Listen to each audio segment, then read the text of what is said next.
प्यारे बच्चों नमस्कार।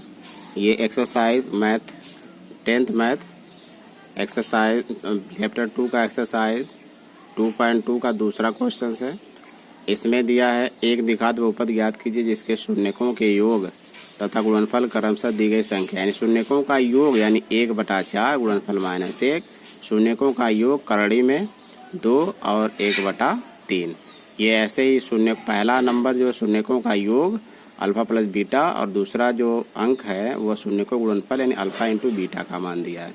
आइए हम लोग पहला क्वेश्चन करते हैं इसके लिए। तो पहला क्वेश्चन हम लोग फार्मूले का इस्तेमाल कर रहे हैं। तो माना द्विघात बहुपद ax² plus bx plus c के दो शून्यक अल्फा व बीटा हों। तो ये हमारे पास अल्फा प्लस बीटा का मान 1/4 अल्फा इंटू बीटा का मान -1 दिया है। तो इसलिए हमारे पास द्विघात बहुपद x² minus alpha plus beta और ब्रैकेट के बाहर x plus alpha into beta यानी -1। अब ये 4/4 को इसको ख़त्म करने के लिए 4 से आप सब में गुणा कर दीजिए, तो 4 का ये ख़त्म हो जाएगा। तो 4 से गुणा करेंगे 4x² और -x, यहाँ 4 से गुणा करेंगे 4 से 4 कैंसिल हो जाएगा, बचेगा -x और यहाँ 4 से गुणा करेंगे 1 में तो -4 आएगा। ये जो हमारे पास आया यही हमारा एक द्विघात बहुपद है। और हम लोग दूसरा क्वेश्चन इसी तरह से इसका करते हैं। दूसरा क्वेश्चन हमारे पास है ये शून्यकों का योग करड़ी में 2 और गुणनफल 1/3। इससे द्विघात बहुपद बनाना है। तो हमने इसको भी इस तरह से मान लिया, इसके दो शून्यक अल्फा और बीटा हैं। तो अल्फा प्लस बीटा का मान करड़ी में 2 यानी -b/a होता है। इस तरह से अल्फा इंटू बीटा का मान 1/3 है जो c/a होता है, फार्मूला जो हमारे पास होता है। तो कुल मिलाकर अल्फा प्लस बीटा का मान करड़ी में 2, अल्फा इंटू बीटा का मान 1/3। तो द्विघात बहुपद बिल्कुल आसान इस तरह से x² माइनस ये अल्फा प्लस बीटा और बाहर x plus alpha into beta. तो अल्फा प्लस बीटा का मान करड़ी में 2, तो आप करड़ी में 2 रख दें, तो करड़ी में 2 और ये x का गुणा करड़ी में 2x हो जाएगा, प्लस अल्फा इंटू बीटा का मान 1/3 यानी यहाँ रख देंगे 1/3। अब 3 ये भी आंसर सही है, आप ये इसको भी आंसर लिख सकते हैं, लेकिन यहाँ 3 को ख़त्म करने के लिए आपको फिर तीनों पदों में 3 से गुणा करना होगा। तो यहाँ 3 से गुणा करेंगे 3x² माइनस यहाँ 3 से गुणा करेंगे 3 करड़ी में 2 x और प्लस 1, यहाँ 3 से गुणा करें 3 से 3 कैंसिल हो जाएगा, 1 बचेगा। तो इस तरह से हो गया आपका द्विघात बहुपद 3x² माइनस 3 करड़ी में 2x प्लस 1। तो बच्चों इस तरह से हम लोग अगर शून्यकों का योग और गुणनफल दिया है तो इसके द्विघात बहुपद निकालना इस तरह से फार्मूले के जरिए से सीखा। और एक और अलग मेथड में बता रहा हूँ आपको, सेकंड मेथड मैंने नाम दे दिया है इसका। तो इसमें आप देखें ये भी सेम प्रोसेस वही है।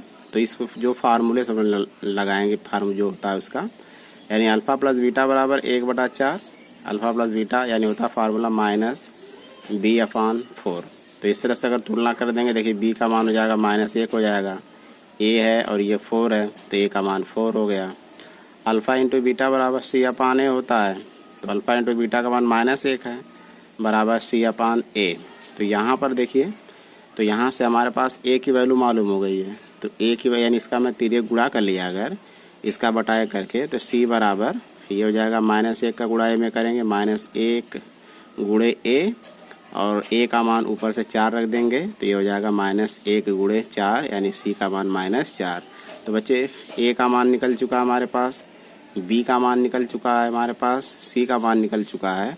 तो आप इसका जो है द्विघात बहुपद बना सकते हैं, यानी जो है आप जो यही जो है इसमें आप रख सकते हैं। a का मान क्या आया, 4 आया है, तो आप 4x² और b का मान हमारे पास आया है -1, तो -x और c का मान आया है -4। तो इस तरह से हमारे पास ये द्विघात बहुपद हो जाएगा जो है ये, इसमें a b c का मान रखने से हमारा यह एक द्विघात बहुपद हो जाएगा। ठीक है, ओके। अब इसके बाद हम लोग दूसरा क्वेश्चन करते हैं। इसका दूसरा क्वेश्चन जो है ये हमारे पास करड़ी में 2 और 1/3 है। अभी आपने पीछे देखा था, इसी का मैं लगाया था, लेकिन अब ये इस तरह से मैं कुछ फार्मूले के जरिए से ए बी का मान निकाल के तब इसमें रख के निकाल रहा हूँ। तो alpha plus alpha into beta इसके मान है। तो अल्फ़ा प्लस बीटा बराबर माइनस बी अपान ए, तो करड़ी में 2 बराबर माइनस बी अपान ए, इसका मैं बटा 1 कर दिया, तुलना कर लें इस तरह से। तो ए का मान देखिए 1 आ गया और बी का मान ये माइनस बी है और ये करड़ी में 2 है, तो बी का मान करड़ी में 2 हो गया। और इस तरह से अल्फ़ा इंटू बीटा का मान सी अपान ए हो गया। अल्फ़ा इंटू बीटा का मान 1/3 है बराबर सी अपान ए है।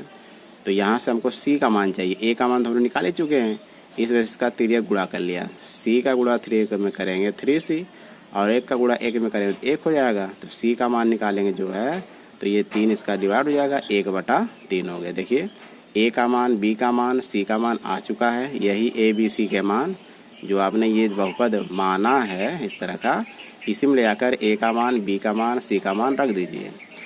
तो इसलिए द्विघात बहुपद देखिए ए की जगह मैंने 1 रखा प्लस और बी की जगह करड़ी में 2 रखा और प्लस सी की जगह 1/3 रखा। तो इसका गुणा कर दिया, x² माइनस करड़ी में 2x और प्लस 1/3। तो ये भी आपका आंसर सही है। अगर आप इसको जो है 3 ख़त्म करना चाहते हैं तो 3 से आप इस वाले पद में, इस वाले पद में, इस वाले पद में गुणा करिए, 3 आपका ख़त्म हो जाएगा। यानी 3 से गुणा करेंगे तो हो जाएगा 3x² और यहाँ गुणा करेंगे तो 3 करड़ी में 2x और प्लस यहाँ 3 से गुणा करेंगे 3 × 3 यानी कैंसिल हो जाएगा, बचेगा हमारा 1। तो इस तरह से आपने देखा, इसमें हम लोग शून्यकों का योग और गुणनफल के जरिए से हम लोग इसके जो है द्विघात बहुपद निकालना सीख लिए हैं। तो इसलिए ये इस तरह से हमारी ये एक्सरसाइज 2.2 कंप्लीट हुई और बाकी क्वेश्चन जो बचे हैं आप स्वयं अपने से लगाएं, ट्राई करें और कमेंट में भी बताएं कि मतलब क्या क्वेश्चन समझ में आ रहा है या नहीं आ रहा है, आप लगा पा रहे हो या नहीं लगा पा रहे हो। धन्यवाद।